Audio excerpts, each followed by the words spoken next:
Bismillahirrahmanirrahim. Assalamualaikum warahmatullahi wabarakatuh. Kawan-kawan itu Jadi gue mau bahas suatu tentang pembahasan yang cukup menarik menurut gue, yaitu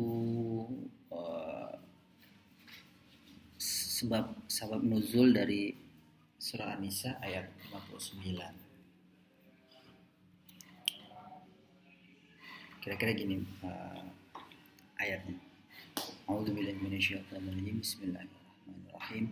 Ya ayyuhalladzina amanu athi'ullaha wa athi'ur rasula wa ulil amri minkum. Fa in tanaza'tum fi syai'in farudduhu ila Allahi wa rasuli in kuntum tu'minuna billahi wal yawmil akhir. Dzalika khairu wa ahsanu ta'wila. Artinya wahai orang-orang yang beriman, taatilah Allah, taatilah Rasul, ya Nabi Muhammad, serta ulil amri, yakni pemegang kekuasaan di antara kamu. Jika berbeda pendapat tentang sesuatu, fa in tanaza'tum fi syai' farudduhu ila Allah wa rasuli. Kata Allah, kembalilah kepada Allah. Ya, ini apa maksudnya? Al-Quran dan Rasul. Ya, ini sunnahnya. Jika kamu beriman, in kuntum tu'minuna billah, jika kamu beriman kepada Allah, wal yaumil akhir, dan kepada hari kiamat, hari akhir, dzalika khairu ahsanu ta'wila. Demikian itu lebih baik bagimu dan lebih bagus akibatnya di dunia dan di akhirat. Nah, kita bahas sabab nuzul di sini. Ya ayyuhalladzina amanu atiullaha wa atiur rasula wa ulil amri minkum. Jadi dari ayat ini ada dua pendapat. Yang pertama, ini diriwayatkan dari Ibnu Abbas. Ini katanya ayat ini turun berkenaan dengan Abdullah bin Udzafah bin Qais bin Adi yang diutus oleh Rasulullah SAW dalam sebuah ekspedisi militer. Hadis ini diriwayatkan juga oleh Al-Bukhari dari Sadaqah bin Fadl dan oleh Muslim dari Zuhair bin Harb.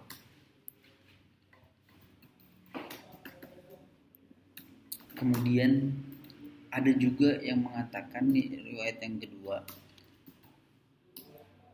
bahwasanya Nabi Muhammad mengirim sebuah pasukan kecil dan menugaskan seorang laki-laki dari kalangan Ansor sebagai pemimpinnya. Dan Nabi memerintahkan mereka untuk menaati pimpinan tersebut. Kemudian pemimpin itu ketika itu marah dan berkata kepada para pasukannya, bukankah Nabi SAW memerintahkan kalian untuk menaatiku? Kemudian mereka menjawab, benar. Kemudian dijawab lagi, disuruh sama dia, kumpulkanlah kayu bakar untukku, katanya. Kemudian para pasukan jawab lagi,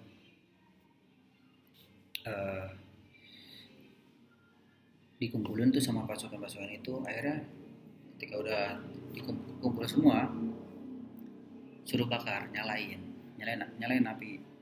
Maka para pasukan itu tadi nyalain. Kemudian pemimpin tadi ini karena dia marah, akhirnya nyuruh para pasukan itu masuk ke dalam api tersebut. Nah, di situ terjadi gesekan. Hampir saja itu mereka menaati daripada perintah tersebut. Tapi akhirnya pada lari itu. pasukan ini pada lari akhirnya melari sampai kepada Nabi Muhammad SAW. Berita ini sampai kepada Nabi Muhammad. Kemudian kata Nabi Muhammad, seandainya mereka masuk ke dalamnya, itu maksudnya ke dalam kayu bakar yang dibakar tadi itu, mereka tidak akan keluar darinya hingga hari kiamat. Kemudian Nabi menyatakan bahwasanya ketaatan itu hanya hanya kita taati dalam hal yang ma'ruf. Ibnu Abbas berkata dalam riwayat Bazan, Rasulullah SAW, ini riwayat yang lainnya, bahwasanya ini tuh riwayat ketika Nabi Muhammad mengutus Khalid bin Walid dalam sebuah ekspedisi militer untuk menuju suatu suku di Arab, dan bersamanya ada sahabat Amr bin Yasir.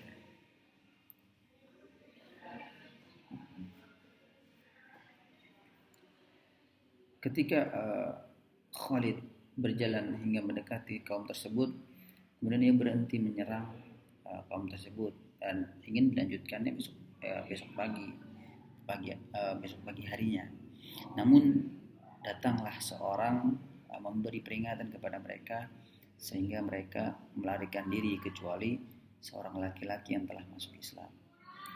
Ia menyuruh keluarganya untuk siap-siap berpergi, lalu ia menemui pasukan Khalid dan menemui Amr. Jadi ketika Khalid diperintahkan Nabi Muhammad SAW untuk menuju suatu kaum di suku Arab itu, ketika sampai waktunya itu sudah gelap, jadi mau dilanjutkannya kebesokan harinya. Tapi ada dari seorang pemuda yang ngabarin di kaum itu bahwasanya bakal ada pasukan Khalid bin Walid nih. Akhirnya mereka pada pergi, kecuali ada seorang laki-laki yang udah masuk Islam. Nah, kemudian orang yang masuk Islam ini nggak pergi, dia malah nyamperin pasukannya Khalid bin Walid, dan tapi menemui Ammar bin Yasir. Kemudian dibilang, wahai Abu Yaqzan, aku adalah bagian dari kalian, dan ketika kaumku mendengar kedatangan kalian, mereka melarikan diri. Namun aku tetap di sini karena keislamanku. Ammar bin Yasir pun berkata, tetaplah, karena si seorang murid nanya, apakah manfaat bagiku atau aku harus melarikan diri seperti kaumku? Kemudian Ammar bin Yasir berkata, tetaplah di sini karena hal itu bermanfaat bagimu. Laki-laki itu pun senang, akhirnya kembali kepada keluarganya dan memerintahkan keluarganya untuk tetap tinggal di sini. Kemudian datanglah pagi hari, dan ketika Khalid hendak ingin menyerang kaum tersebut, namun dia tidak menemukan siapapun kecuali seorang laki-laki yang tadi yang sudah menemui Ammar bin Yasir. Kemudian Khalid menangkap laki-laki tersebut dan menyita harta bendanya. Kemudian datang Ammar bin Yasir datang dan berkata, lepaskanlah laki-laki ini karena dia seorang muslim. Aku telah memberikan perlindungan kepadanya dan menyuruhnya untuk tetap untuk tinggal di sini.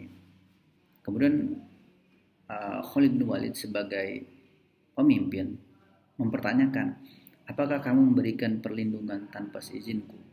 Padahal aku adalah seorang pemimpin. Ammar berkata, ya, aku melindunginya meskipun kamu adalah pemimpinnya. Kemudian di situ terjadi perdebatan di antara mereka. Lalu mereka kembali kepada Nabi SAW dan memberitahukan perihal laki-laki itu.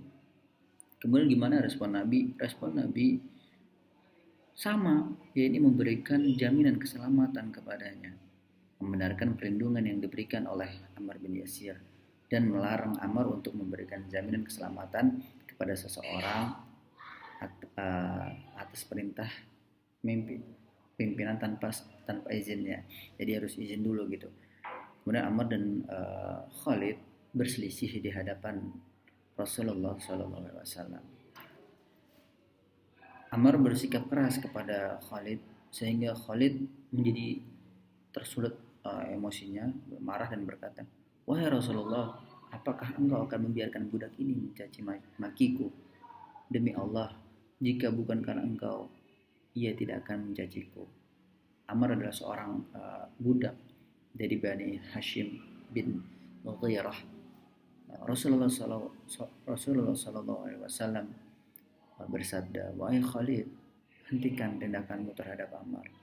Sesungguhnya siapa yang mencaci Ammar, maka Allah akan mencacinya. Siapa yang membenci Ammar, maka Allah akan membencinya."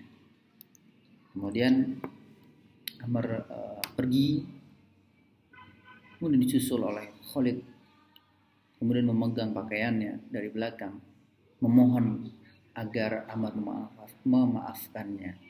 Dan Ammar pun memaafkannya. Lalu Allah menurunkan surah An-Nisa ayat 59 ini. Jadi tadi ada dua pendapat, ada dua riwayat yang menjelaskan sabab nuzul atau sebab daripada turunnya ayat surah An-Nisa ayat 59 ini. Nah, dari ayat ini kita dapat mengambil pelajaran dan prinsip-prinsip yang ada dalam hadis maupun ayat tersebut. Kemudian kan kita terapkan dalam konteks sosial, kepemimpinan dan ketaatan di zaman sekarang. Dalam hadis tersebut Rasulullah SAW menekankan pentingnya menaati pemimpin, terutama dalam hal-hal yang sesuai dengan aturan syariat. Namun beliau juga memberikan batasan yang jelas bahwa ketaatan kepada pemimpin harus berada dalam koridor kebaikan dan kema'rufan. Nah, ini relevan dalam konteks saat ini, di mana kepemimpinan baik dalam organisasi, pemerintahan maupun masyarakat umum harus berlandaskan prinsip kedisiplinan, transparansi, dan kejujuran. Di zaman sekarang, ketaatan kepada pemimpin seringkali diuji, terutama di tengah arus informasi yang begitu cepat dan keberagaman pendapat. Prinsip ketaatan dalam kebaikan ini bisa diterapkan dalam konteks pemerintahan demokratis dan kepemimpinan di organisasi. Seorang warga negara atau anggota organisasi dapat tunduk pada aturan dan kebijakan, namun tetap berhak untuk mengkritisi kebijakan yang tidak sejalan dengan prinsip keadilan dan etika. Dari kisah pasukan yang diperintahkan untuk masuk ke dalam api tadi oleh pemimpinnya, memberikan pelajaran penting bahwa ketaatan buta kepada pemimpin yang bertindak secara tidak masuk akal atau bertentangan dengan etika dan hukum tidak boleh dilakukan. Nabi SAW menegaskan bahwa jika perintah tersebut bertentangan dengan prinsip kebaikan, maka ketaatan tersebut tidak diwajibkan. Nah, ini sangat relevan dengan kondisi saat ini, di mana berita yang sudah kita pernah dengar, seorang karyawan mungkin atau siswa atau bahkan warga negara mungkin diperintahkan untuk melakukan sesuatu yang bertentangan dengan etika, hukum dan norma moral. Misalnya ketika seorang karyawan di sebuah pabrik, ketika dia mau melanjutkan daripada kontraknya, dia harus melakukan hal-hal yang tidak baik. Nah, itu sebagian contoh. Kemudian yang bisa kita ambil lagi adalah ketika terjadi konflik antara Khalid bin Walid dengan Ammar bin Yasir mengenai status seorang muslim tadi, Rasulullah di sana menjadi penengah, mediator. Beliau setelah menyimak dari kedua belah pihak memutuskan untuk mendukung pelindungan yang diberikan oleh Ammar kepada pria tersebut.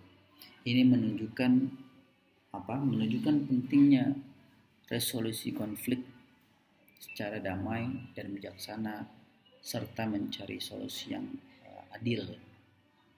Prinsip ini dapat diterapkan dalam penyelesaian konflik di tempat kerja, di keluarga, dalam masyarakat. Bahwa dalam dunia yang semakin kompleks ini, peran mediasi dan dialog terbuka sangat penting untuk menyelesaikan perbedaan pendapat atau konflik yang terjadi.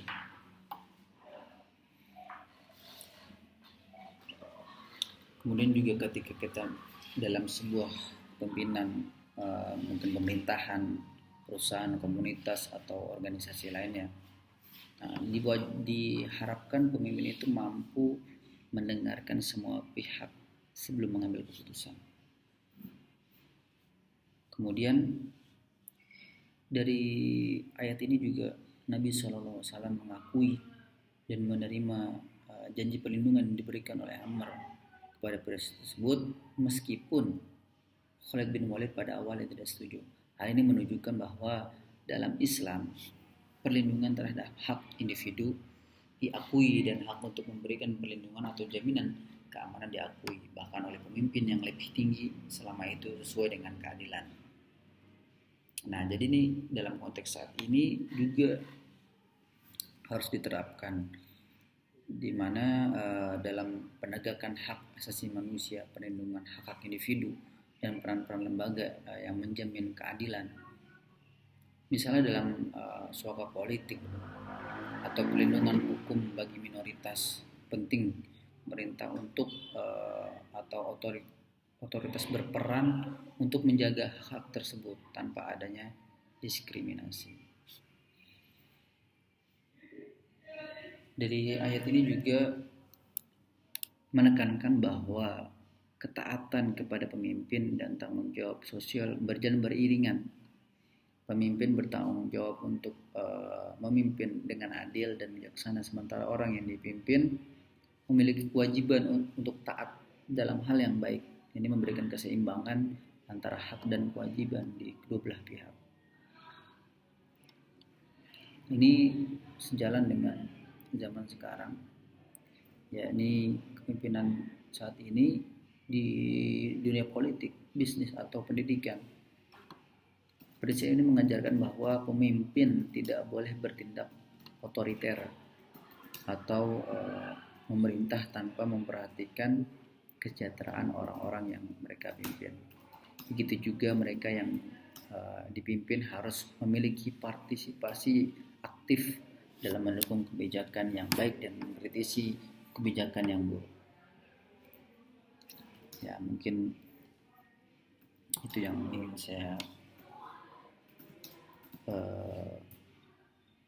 diskusikan pada kesempatan kali ini. Dari satu ayat tadi banyak sekali pelajaran yang bisa kita ambil. Ketika kita menemui sebuah konflik, kita harus tahu kemana, ini mengembalikannya kepada Al-Quran dan Sunnah. Ya, mungkin sekian dari saya. Wabillahi taufiq wal hidayah. Wassalamualaikum warahmatullahi wabarakatuh.